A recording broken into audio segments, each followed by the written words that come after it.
E agora nós vamos voltar ao Rio de Janeiro, onde acontece o segundo dia do Fórum de Líderes Locais da COP30. O encontro reúne prefeitos, governadores e autoridades de diversos países para discutir como as ações locais podem acelerar o progresso climático. E a repórter Mônica Sanches está acompanhando tudo e traz as informações ao vivo, direto do Rio de Janeiro. Oi, Mônica! Conta pra gente o que deve marcar esse segundo dia de debates, hein? Seja bem-vinda novamente aqui conosco.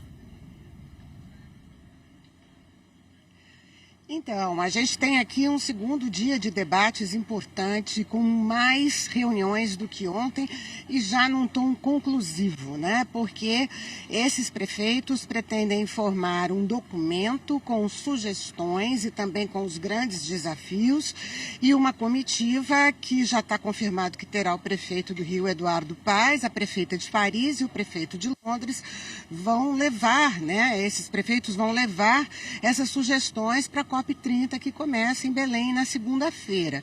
Então, os debates aqui já estão caminhando também hoje para uma conclusão, né, para começar a fechar esse documento.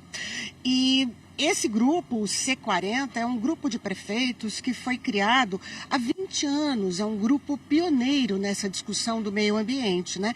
E que aqui, hoje, está fazendo a sua maior conferência, né? Nesses dias aqui no Rio de Janeiro que antecedem a COP.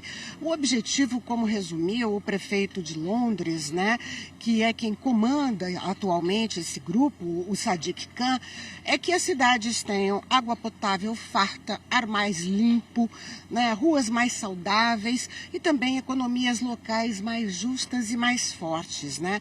E o grupo já vem apresentando, né, resultados com esse trabalho consistente de 20 anos, já que as cidades que participam do C40 são as cidades que estão conseguindo uma redução na emissão de gases do efeito estufa, né, 5 vezes maior do que a média global. Então, eles já têm resultados, já estão apresentando esses resultados e também de projetos locais que cada prefeito faz na sua cidade. E essa troca é muito importante, porque acabam, né, tendo essa troca de informações. Um prefeito tem uma ideia, por exemplo, que pode servir para outro prefeito que está em outro continente, mas que passa pelos mesmos desafios, como enchentes, né, como incêndios, como secas, falta de água potável.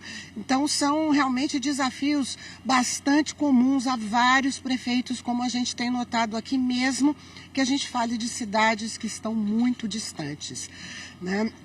E a gente também vai ter aqui na sessão de abertura hoje a presença de governadores, né? O governador do Ceará, aqui do Brasil, governadora ex-governadora de Washington, nos Estados Unidos, e outros governadores do Peru. Enfim, a gente vai ter também essa participação dos governadores, que também vão dar uma entrevista coletiva e dizer o que eles estão fazendo nos seus estados.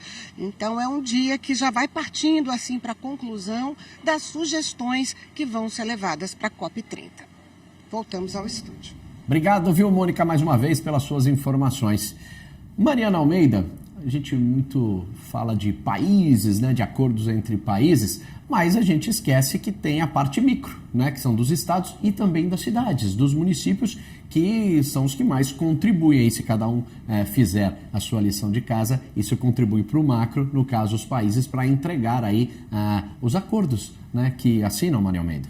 Não, exatamente. Esse fórum, inclusive, foi criado exatamente para chamar atenção para esse aspecto que tem a ver com a adaptação à questão do clima, principalmente. Por quê? A gente estava falando no nível mais macro, como você trouxe, de questões que têm a ver com toda a mitigação do ponto de vista, bem, olhando emissão de gases e captação de gases. Mas além desse aspecto mais geralzão, né, mas que vai diretamente no clima, tem a adaptação da vida em si, de como é que está o uso do meio ambiente, o uso do espaço, onde a gente ocupa esse espaço, ou seja, exatamente nas cidades, em termos de modelos de habitação, modelos de ocupação e uso do solo. Isso tudo acontece num nível bem mais concreto ali, que às vezes passa ao largo, e é difícil, inclusive, de fazer políticas mais gerais sobre isso no nível federal. Ou seja, prefeitos, governadores têm muito papel para garantir soluções alternativas de ocupação do solo que possam ser baseadas também na natureza. Então, quem que sofre os efeitos? Como se sofrem os efeitos das questões climáticas?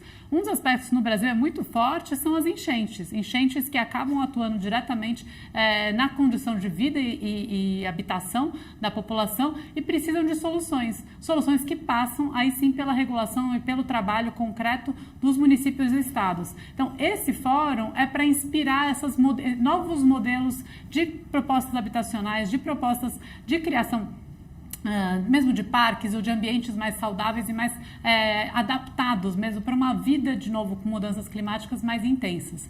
Então, esse é um fórum importante nesse sentido. Tem um aspecto, inclusive, de premiação que deve acontecer, que a gente já mencionou aqui, exatamente para incentivar essa inovação, porque aqui cabe um aspecto de transição na mudança na forma de gerir as cidades, mudança na forma de organizar a vida nas cidades e para poder pensar um futuro que não só esteja mitigando os efeitos dos gases, mas também esteja possibilitando o viver de uma maneira mais orgânica, mais sustentável aí do ponto de vista do ambiente das cidades, viu, Klein?